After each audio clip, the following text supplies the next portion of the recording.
ingin membentangkan berkaitan isu-isu pelaksanaan syariah dan hukum Islam di Malaysia.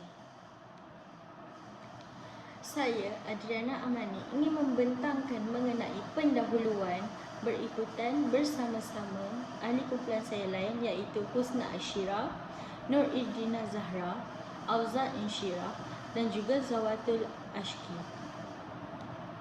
Okey. Pendahuluan bagi isu-isu pelaksanaan syariah dan hukum Islam di Malaysia. Antara latar belakangnya ialah pelaksanaan undang-undang di Malaysia seringkali ditangguhkan kerana tidak diaplikasikan di seluruh negara Malaysia.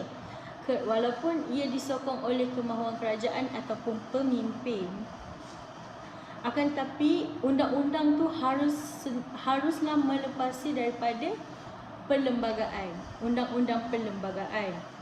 Terdapat ramai penduduk di Malaysia, penduduk Islam maupun bukan, berasa geram dan juga mempersoalkan mengapa negara Malaysia tidak menjalankan hukuman Islam dengan sepenuhnya. Kerana mengapa hukuman Islam tidak diaplikasikan di negara kita sedangkan majoriti orang Islam ramai di Malaysia. Lazimnya seluruh negara tular, seluruh negara Malaysia tular apabila Mahkamah Tinggi Syariah Kuala Terengganu menjatuhkan hukuman sebat kepada dua pesalah wanita yang mencuba untuk melakukan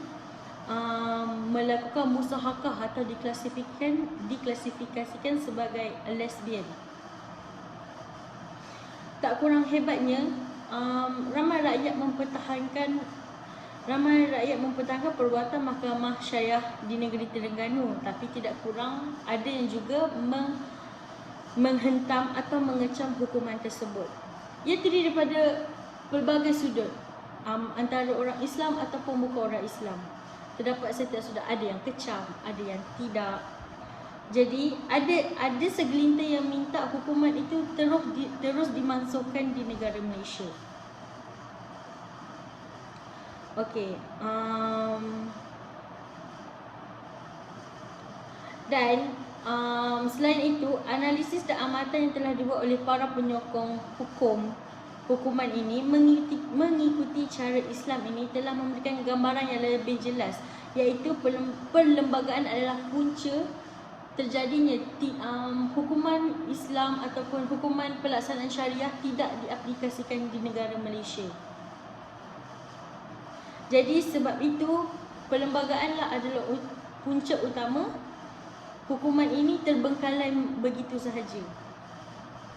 Jadi isu ini mendapat pelbagai tentangan daripada sudut pandangan dan aspek.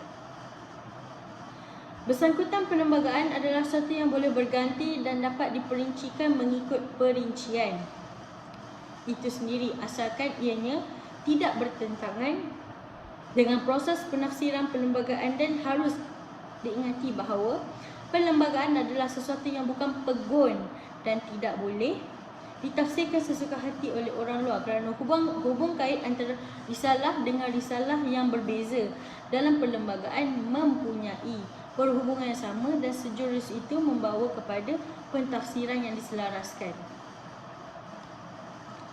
Okey, selain itu tidak dilupakan juga perlembagaan persekutuan yang memperuntukkan agama Islam sebagai agama rasmi di Malaysia, tetapi agama lain juga boleh dianuti dan diamalkan oleh agama-agama yang lain.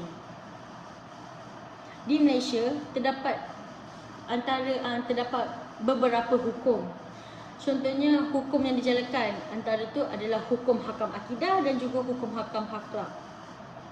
Sahaja yang boleh. Assalamualaikum warahmatullahi wabarakatuh. Nama saya Nur Idrina Zahra binti Ahmad. Hari ini saya akan membentangkan tentang objektif satu kumpulan saya, iaitu untuk meneliti kedudukan agama Islam di sisi perlembagaan persekutuan dalam usaha memartabatkan undang-undang syariah di Malaysia. Berdasarkan perkara 3/1 Perlembagaan Persekutuan memperuntukkan bahawa Agama Islam ialah agama bagi persekutuan, tetapi agama-agama lain boleh diamalkan dengan aman dan damai di mana-mana bahagian persekutuan. Perkara 11/1 pula memperuntukkan bahawa tiap-tiap orang berhak menganuti dan mengamalkan agamanya tertakluk kepada Fasal 4. Fasal 4 memperuntukkan bahawa undang-undang negeri dan berkenaan dengan wilayah-wilayah Persekutuan Kuala Lumpur, Labuan dan Putrajaya, Undang-Undang Persekutuan boleh mengawal dan menyekat sebarang pengembangan apa-apa doktrin ataupun kepercayaan agama di kalangan orang yang menganuti agama Islam. Pasal 4 ini menyatakan bahawa negeri mempunyai bidang kuasa untuk menggubal undang-undang yang dapat menjaga agama Islam dari dipengaruhi oleh agama lain dan juga berhak menyekat sebarang penyebaran agama lain yang dibuat kepada agama Islam. Perkara 3/1 jelas menunjukkan bahawa Islam mempunyai kedudukan yang kukuh di sisi perlembagaan persekutuan kerana agama Islam ialah agama bagi persekutuan. Oleh yang demikian, sebarang perkara yang bercanggah dengan agama bagi persekutuan itu sendiri wajar dianggap melanggar perlembagaan persekutuan yang telah tertakluk.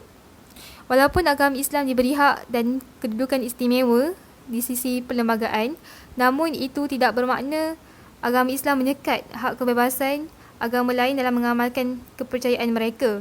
Perkara 3/1 penganut agama lain masih tertakluk kepada perkara 11/4, iaitu menyekat sebarang penyebaran agama bukan Islam kepada masyarakat yang beragama Islam.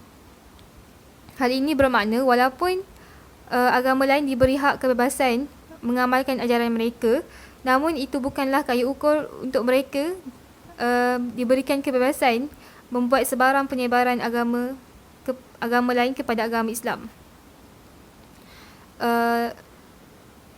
Dengan itu, sebagai kesimpulan, dapat kita fahami bahawa Islam mempunyai tempat yang tertinggi di sisi perlembagaan persekutuan dan pihak-pihak yang bertanggungjawab perlu memainkan peranan masing-masing dalam usaha memartabatkan undang-undang syariah di Malaysia. Itu sahaja daripada saya. Terima kasih. Assalamualaikum. Nama saya Zawatul Ashki. Pada hari ini saya akan membentangkan tentang inisiatif kerajaan dalam memastikan pelaksanaan syariah Islam di Malaysia. Antara inisiatif kerajaan dalam pelaksanaan syariah Islam di Malaysia ialah dengan melakukan pindaan RUU 355, iaitu merupakan suatu akta yang memberi bidang kuasa mahkamah-mahkamah yang ditubuhkan di bawah mana-mana undang-undang negeri untuk membicarakan kesalahan yang dilakukan berkaitan undang-undang Islam. Pada tahun 1965, Muslim Code Akta 1965 telah diluluskan oleh Parlimen. Perkara ini berpandukan kepada kuasa yang telah diberikan oleh Perlembagaan Persekutuan kepada Parlimen bagi meletakkan bidang kuasa tertentu kepada Mahkamah Syariah dalam perkara kesalahan yang tertentu yang dilakukan oleh orang-orang Islam. Antara kuasa Mahkamah Syariah yang telah diperuntukkan oleh Perlembagaan Malaysia ialah boleh membicara dan menghukum dengan hukuman penjara atau denda ke atas orang-orang Islam sahaja. Denda itu tidak melebihi RM100 sahaja atau 6 bulan penjara atau kedua-duanya sekali. Seterusnya, pada tahun 1984, RUU 355 ini telah dipinda untuk memperluaskan lagi bidang kuasa Mahkamah Syariah mengenai hukuman. Tujuan pindaan ini dilakukan bukanlah bertujuan untuk menzalimi orang-orang Islam, tetapi perkara ini boleh dijadikan sebagai peringatan dan amaran kepada orang ramai supaya mengawal diri daripada terjebak dengan kegiatan jenayah. Hukuman yang lebih berat ini dikenakan kerana kes-kes kesalahan jenayah semakin membiak dalam kalangan masyarakat Malaysia, khasnya bagi umat Islam, walaupun kerajaan telah melakukan pelbagai inisiatif bagi membendung kegiatan jenayah ini dari terus berleluasa. Hasil daripada pindaan ini, bidang kuasa berkaitan hukuman di Mahkamah Syariah telah dipertingkatkan seperti boleh membicara dan menghukum dengan hukuman penjara atau denda ke atas orang-orang Islam sahaja, denda tidak melebihi RM5,000 sahaja atau hukuman penjara selama 3 tahun atau hukuman rotan tidak melebihi 6 kali sebatan atau ketiga-tiganya sekali. Pada tahun 1988, Akta 1965 telah disemak semula dan namanya telah diubah kepada Akta Mahkamah Syariah Bidang Kuasa Jenayah 1965. RUU 355 ini dipinda pada tahun 1989 bagi meluaskan pelaksanaannya ke negeri Sabah dan Sarawak. Dan Seksyen 1 Kelas 2 Akta 1965 dipinda dan perkataan hanya bagi negeri-negeri di Malaysia Barat digantikan dengan perkataan bagi semua negeri di Malaysia. Objektif yang ketiga ataupun yang terakhir adalah untuk menjelaskan kepada masyarakat bukan beragama Islam bahawa hak beragama mereka tidak akan terusik walaupun undang-undang syariah dilaksanakan di Malaysia. Hal ini kerana agama Islam merupakan agama persekutuan. Walaupun begitu, agama-agama lain boleh diamalkan dengan aman dan damai di mana-mana bahagian persekutuan Malaysia mengikut perkara 11 dalam Perlembagaan Persekutuan Malaysia. Undang-undang Islam telah pun dilaksanakan di Malaysia sejak dahulu lagi walaupun bukan secara keseluruhan kerana undang-undang di Malaysia terbagi kepada dua, iaitu undang-undang sivil dan juga undang-undang syariah. Undang-undang syariah tidak terletak di bawah hierarki sistem Mahkamah Malaysia kerana ia terletak dan dipantau di bawah undang-undang negeri. Tun Abdul Hamid Muhammad, iaitu bekas Ketua Hakim Negara, pernah menyatakan bahawa sekiranya kerajaan negeri berhasrat untuk melaksanakan hukuman hudud tanpa meminda Perlembagaan Persekutuan, ianya boleh dicapai jika kerajaan negeri bersedia bermula dengan kesalahan terletak di bawah senarai negeri dahulu. Undang-undang tersebut terletak di bawah senarai negeri dan hanya akan diguna pakai kepada orang Islam yang akan ditadbir oleh Mahkamah Syariah. Sebetulnya perbincangan tentang pelaksanaan syariah dan hukum Islam ini telah menimbulkan banyak kekeliruan kepada masyarakat kerana mereka kurang faham sebenarnya tentang cara pelaksanaan undang-undang tersebut. Selain itu, masyarakat juga kurang cakna berkenaan pihak yang sebenarnya akan terlibat apabila pelaksanaan ini dijalankan.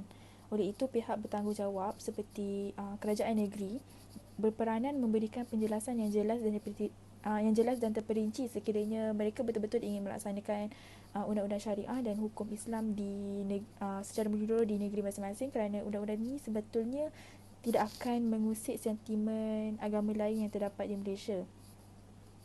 Sebagai umat Islam juga sepatutnya kita menyokong penuh pelaksanaan hukum Islam di Malaysia kerana sesungguhnya syariah Islam merupakan hukum yang adil. Dengan sokongan dan galakan penuh umat Islam di Malaysia, penganut agama lain di Malaysia akan jelas bahawa pelaksanaan ini tidak akan mengancam kebebasan beragama mereka.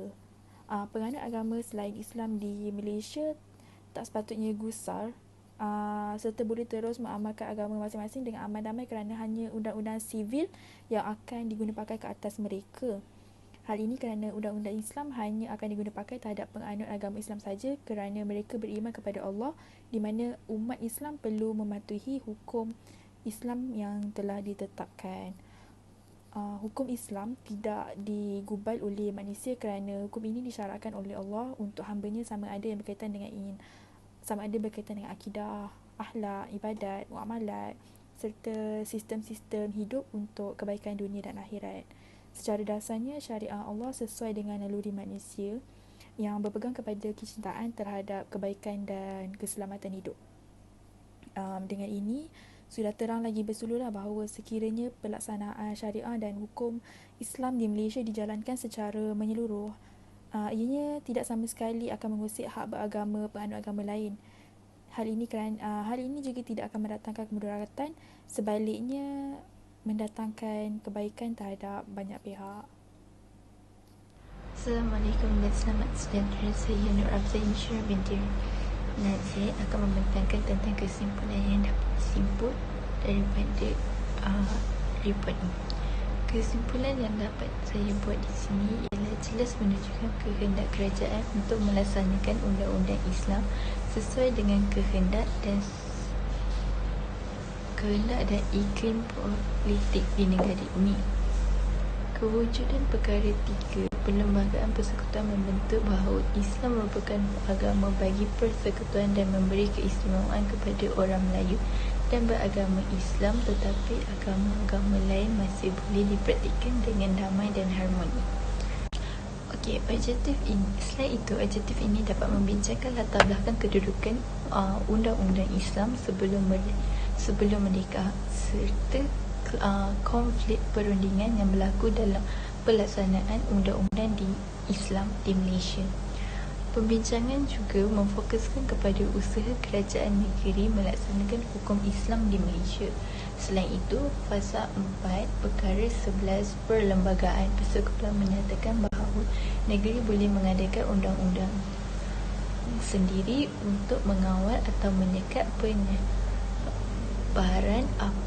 kepercayaan agama selain daripada agama Islam terhadap orang lain.